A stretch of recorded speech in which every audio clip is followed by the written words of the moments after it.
What I'm talking about here is what's really happening at the local level, which is really powerful and inspiring. But there's also state needs and bigger statewide conversation underway, and we're working on the state policy piece of that too. And then as an accompaniment to your really powerful, resilient scorecard that you put together, we also have a toolkit that is also back there. So I wanted to just unabashedly share that stuff with you before I do my first ever Pechacucho. I don't even know what to say it, so bear with me while I trial my first round into this. And Lee, you did an awesome job. So this is hard. This is a hard act to follow. So I'm gonna also. Okay, how about a giant cheer? Are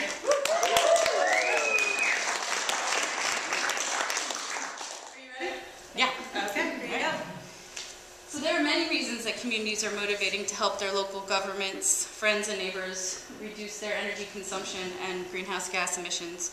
It's about saving money, it's about doing our part to combat climate change, it's about fostering energy security and independence, and safeguarding the future for our kids and grandchildren. It's all part of the effort to create resilient communities. As we all know, Irene cost the state hundreds of millions of dollars, resulted in lost lives, dislocated hundreds of people. The 2011 storm was a powerful motivator for those concerned about climate change, a harbinger of what's likely in store, and a reminder of why swift, substantive action to reduce fossil fuel use is essential. Many Vermonters rolled up their sleeves after Irene even more and deepened their efforts at the local level to plan for and implement solutions that will help neighbors and communities be more resilient in the face of a warming world. A driving force in this proactive, positive response in the energy arena is the well over 100 community energy committees in Vermont. These all-volunteer grassroots groups are comprised of people like Fran Putnam, Uber volunteers as I call them.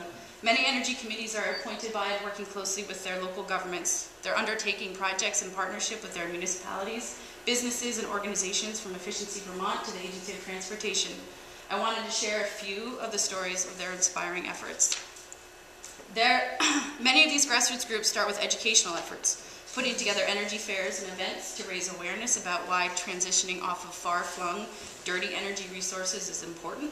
Again, to foster energy security, to better control energy costs, to do what we can as individuals and communities as in the state to reduce our contribution to climate change. Their efforts and their projects are reflective of the commitment and creativity of Vermonters. In Thetford, the Energy Committee harnessed volunteers to take on many volunteer do-it-yourself weatherization projects. This one was in a historic building that reduced the fossil fuel consumption by more than half, saving hundreds of dollars in annual energy bills. In Hartford, as many of folks in this room can tell you, there was a collaborative effort between town officials, the Energy Committee, and Efficiency Vermont. The town removed many street lights and replaced the remaining energy-intensive fluorescents with energy-efficient LEDs. The result, a savings of over $60,000 annually to the town. Local Energy Committee leaders in Middlesex organized a 21st century barn raising, where over a sizzling 2-day period in June 2009, 18 community volunteers worked to weatherize the Rumney School. All told, their hundreds of volunteer hours saved the school approximately 2,000 gallons of fuel oil a year, about a third of its previous usage. Making the case for these energy-saving efficiency investments, the value of which many people don't know well or understand or trust, isn't easy. So it's why energy committees, trusted resources, spend countless hours working to inform people about the value of saving energy first. They're also working on renewable solutions. In 2012 and 2013, a community solar challenge led by the Waterbury-Duxbury Energy Committee helped quadruple the amount of residential solar in those towns. Now dozens of local residents are generating their own homegrown renewable energy supplies. And these home-based projects can also set the stage for pairing renewable systems with innovative battery storage technology. The Starksboro Energy Committee helped to get a 100-kilowatt solar project installed on a municipal property. Now the array provides power to the school and the municipality, and in schools like Waterbury, teachers have implemented accompanying sustainability and science curriculum to go along with it. Many energy committees are also focused on promoting solar solutions for the 70% of Vermonters who can't go solar on their own homes or businesses. They lack adequate access to the sun, they rent, so community solar solutions in partnership with third-party utilities or direct community ownership are helping anyone who wants to go solar, go solar. But it's not all about how we power our homes and buildings. It's about how we heat them. In Montpelier, the Energy Committee worked for years with city officials, residents, and businesses to bring a district heat biomass facility online. Now that facility is relying on a sustainably harvested, locally sourced regional supply of biomass.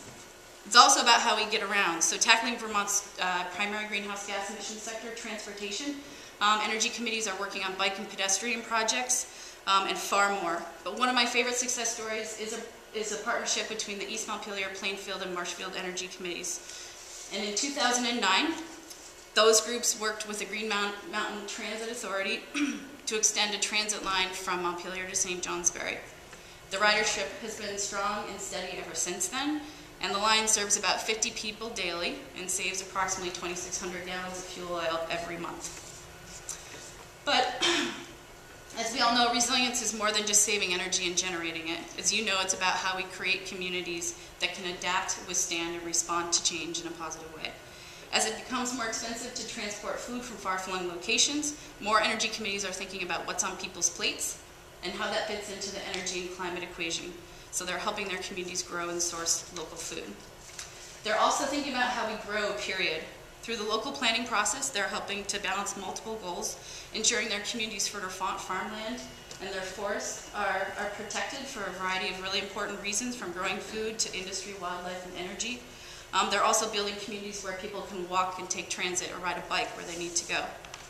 So their inspiring efforts are working at the local level, and they're manifesting real results. The work of energy committees is also helping to shape policy making and thinking and about our energy future. Here, representatives from over 40 town energy committees speak to a joint legislative committee hearing talking about offering their on-the-ground context. So committee volunteers like Fran Putnam, who you saw earlier, care deeply about the future of their communities and their future generations. They're powerfully engaging in solutions, and they're getting folks to be part of that change. But more local capacity is needed. We need far more Fran Putnams, because there's far more to do, and there's a lot at stake. Vermonters get that there's a lot at stake, and they're spending a lot of time away from their friends and family, volunteering many hours. It's essential, and there's an opportunity to do far more, to coalesce diverse efforts and work more together on strategies that are all about resilience. Energy is a big part of that equation, and that's why we're here.